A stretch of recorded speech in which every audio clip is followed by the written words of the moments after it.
Ovdje u Vitezu danas je prvi put zasjedala i naravno došla vlada Hrvatske Republike Herceg-Bosne.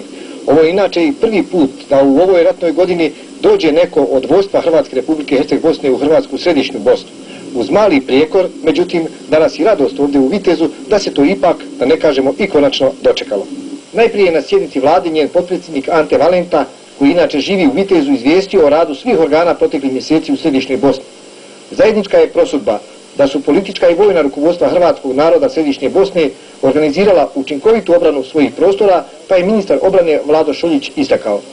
Dovoljno je reći, ako imamo Hrvatsku državu kao garant slobode i prava svih Hrvata, ako imamo suverena prava Bosne i Hercegovine, da smo ostvarili glavne ciljeve.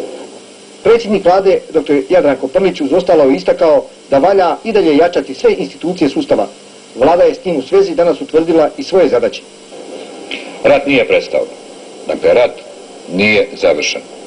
U tom pogledu potrebno je održati punu mobilnost.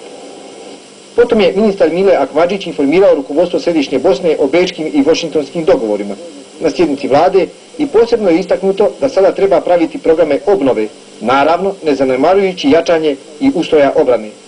A ovdje u Novom Travniku danas su, istodobno dok je zasjedala vlada u Vitezu, uz nazočnost predsjednika izvršnog odbora HDZ-a Pere Markovića i dopredsjednika stranke Darija Kordića, održani dogovori rukovodstava HDZ-a središnje Bosne.